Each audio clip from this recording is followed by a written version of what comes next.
આપું મેં સંત પાસે સાંભળેલી વાત કે એ ભરથરી શિકાર કરવા ગયેલા 4-5 જણા સૈનિકો અને શિકાર કરીને આવતા હતા એક ગામડું ગામ અને ગામની બાજુમાંથી નીકળ્યા ને એમાં એક શમશાન યાત્રા જતી હતી અને શમશાન યાત્રામાં એક ભાઈ ગુજરી ગયેલો અને વાહે બધા માણસો હાલે જતા હતા અને એમાં એક બેન બાપુ વાહે માથા પસાડતી જતી હતી એટલે ભરથરીને વિચાર થયો એ કે શમશાનમાં બૈરા ન જાય પણ આ બૈરું વાવે હાલું જાય છે આ કોણ છે આનું શું હકું થતું હોય છે આ આપણે જોવું છે એટલે શમશાન થી આમાં આખી એક બાજુ ઘોડા ઉભા રાખી અને જોવે છે બેન છેક શમશાન સુધી ગઈ એ લાકડા ગોઠવા એ ભાઈને માથે ગોઠવો અને ઓલી બાઈ કગરે છે કે મને મરવા દો અને આમ અગ્નિ પેટાવીને અને બાઈએ બાપુ ઝોંટ મારીને નીકળી ગયો અને હળગતી અગ્નિ માથે બાપુ ચડી ગઈ એના ધણીનું ખોળામાં માથું લઈને ભાડ બળી ગઈ ઉકારો ન કર્યો અને ભરથરી બાપુ ઘોડા ઉપર બેઠો પાણાની મૂર્તિ જેવો થઈ ગયો જીવતું જાગતું શરીર આખું અગ્નિનો હોપી દીધું અને ઉકારો ન કર્યો આ કોણ હશે એ કે એમાં એક ભાઈ અહીંયાથી નીકળ્યો ને એને કીધું એ કે આ બેન જે ગુજરી ગયા અને ઓલો એક ભાઈ ગુજરી ગયો આ બેન શું હગું થાય એ કે જે ભાઈ મર્યો ને એ બેનના ઘરવાળા હતા એનો ધણી હતો અને ભરતરીને એમ થયું ઓહો આટલો બધો પ્રેમ પતિ પત્નીનો આટલો પ્રેમ ખોડિયામાંથી બાપુ એક એનો પતિ પ્રાણ કાઢી નાખે અને પછી જીવતા જાગતા દેહને હોંપી દેવો એટલે કેટલો પ્રેમ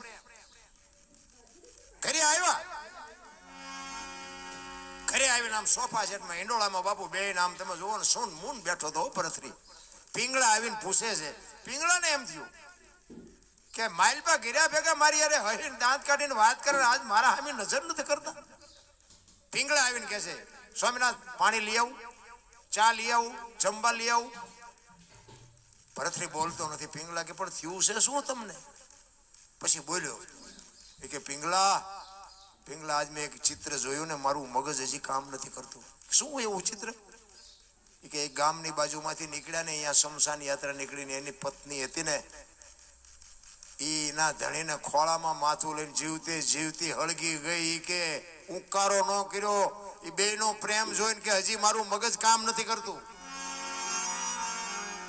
પિંગળા પૂછે છે ભરથરીને એ કે અગ્નિ પેટાવી હતી કે એના હાથે થઈ પ્રગટી હતી એ કે ના એ તો પેટાવી હતી તો એ તો ત્રીજા નંબરનો પ્રેમ કહેવાય કે પ્રેમ ન કહેવાય જો વાત ઉપર ધ્યાન આપજો અગ્નિ આપી હોય ને તો એ ત્રીજા નંબરનો પ્રેમ કહેવાય અને બાપુ આને બાટલો ફાટ્યો એ કે તો બીજા નંબરનો કેવો હોય છે ને પહેલા નંબરનો કેવો હોય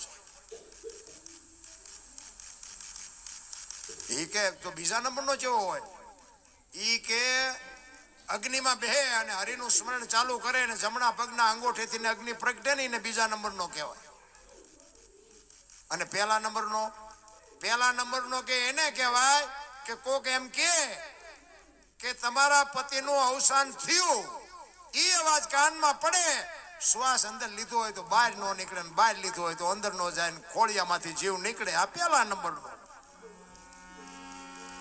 પછી આપણે હખણા રહી પિંગલાને કે તું મને કેવો પ્રેમ કરે છે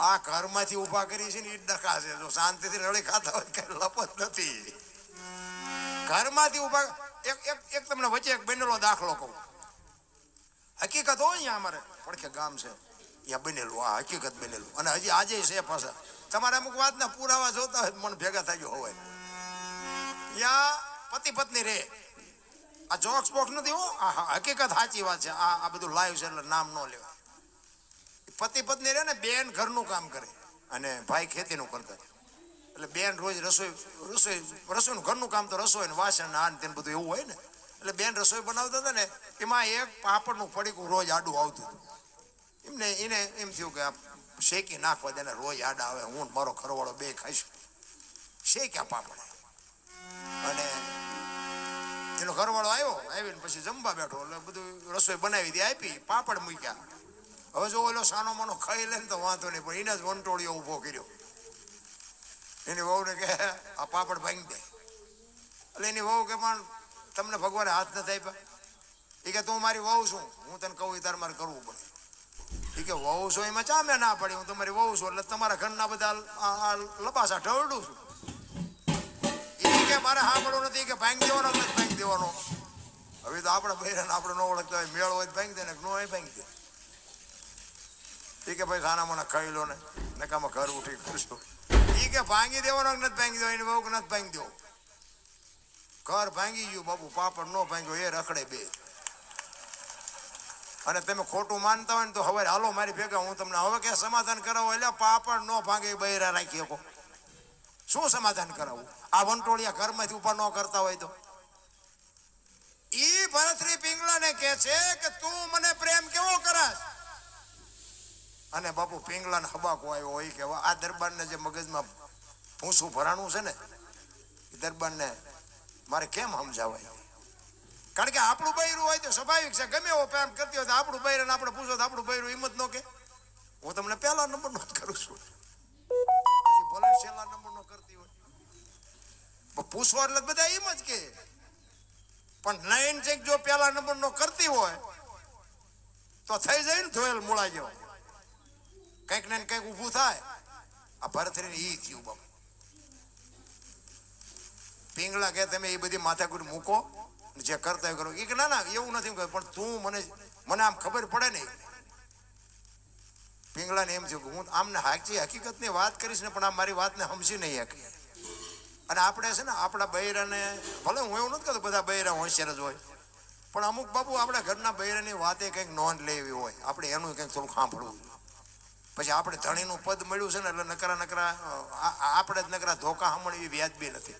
બે વાતની વચ્ચે બાપુ કંઈક આપણે સંશોધન કરવું પડે. ખરેખર મારી વાતને કંઈક તકલીફ છે કે એની વાતની તકલીફ, એમ કંઈક નિર્ણય આપણે બેન ભેગા બેન કરવો જોઈએ. તું ખોટી જ છો, તું ખોટી જ છો એમ કરે છે ને એમના જ ઘર ભાંગ્યા. એટલે થોડુંક વિચારવું જોઈએ એમ મારું કહેવાનું.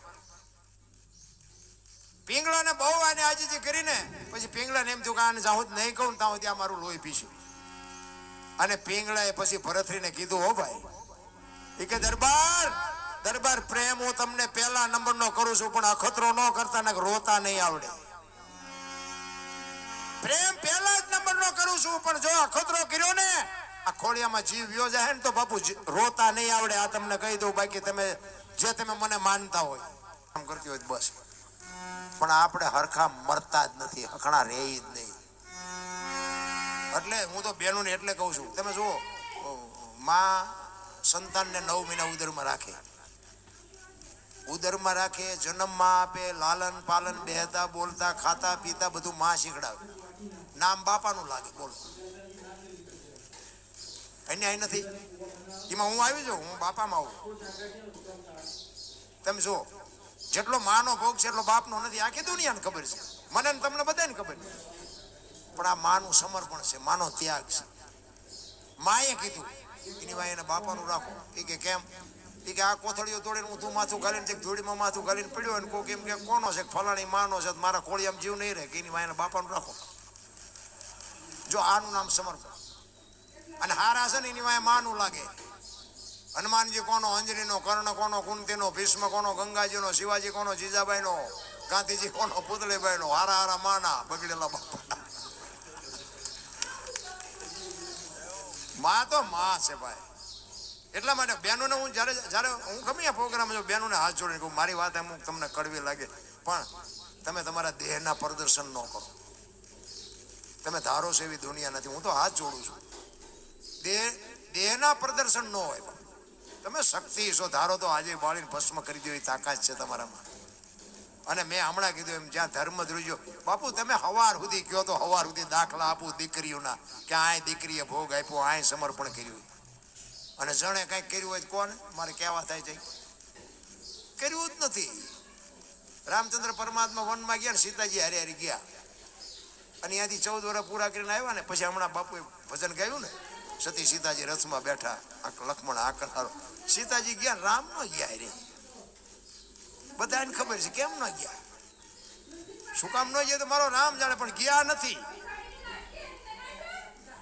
વાલ્મીક ઋષિના આશ્રમે મૂક્યા, અને અહીંયા મૂક્યા ને પછી આમ રથને પાછો વાળ્યો, અને વાલ્મીક ઋષિ બાપુ સીતાજીને પૂછે છે કે બેટા સીતા કે હા, કે રામે તારો ત્યાગ કર્યો તને ખબર છે કે હા બાપુ, તને દુઃખ નથી થતું? તેથી બાપુ આ જગત જનની જોગમાયા ગુરુને શું કહે છે ખબર છે? એ કે અમારી તો અયોધ્યાની ગાદી રખો કોણ છે બાપુ? અમારી ગાદી માથે હરિશ્ચંદ્ર રાજાએ બૈરાને વેચી નાખ્યું, તો હજી રામે મને વેચી છે ક્યાં? આ દીકરી ના આ જોગમાયા બાપુ. એટલા માટે દીકરીઓને કહું છું, તમે જ્યાં ધર્મ ધ્રુજો ત્યાં બાપુ દેશની આબરૂ દીકરીઓએ રાખી છે. તમે મર્યાદા મૂકી દો તો હવે કઈ વધે એવું નથી. રામ હારા હારા બાપુ માના બગડેલા બાપુ માં જો બધે ઉપર બેઠી, ધજા મારાસુર ચોટીલા પાવાગઢ બધે ઉપર બેઠી. શું કામ? મારા સંતાનની નજર રે. બાપા બધા ભોયરામ છે, તંબકેશ્વર ને રફાળેશ્વર ને ભોયરેશ્વર. માન બાપા જો ધરતી ના આસમાન જેટલો ફરક છે. 10 સભ્યો હોય એક જ ઘરમાં, અને રાતે બાપુ તમે 2 વાગે આવો ને, ઘરનો એક જ સભ્ય બાપુ ભૂખી બેઠી હોય કે મારો હજી દીકરો નથી આવ્યો, એને જમવા મળ્યું છે. બાપુ એક જનેતા ભૂખી બેઠી હોય, આખું ઘર જમીન ઉઈ ગયું. ઈ માં એક દેહ માંથી બીજો દેહ બનાવવો એટલે બાપુ તમે કેવડી. મને તો એમ થાય કે આ રોટલા નથી દેતા ને, એ તો કપાતરના કટકા કહેવાય, કટકા બાપુ. આજ મારી માં નો હોત તો હું આ દુનિયામાં હોત. એક લોહીનું દૂધ કરીને તમને મને પાય, અને એક દેહમાંથી બીજો દેહ બનાવે.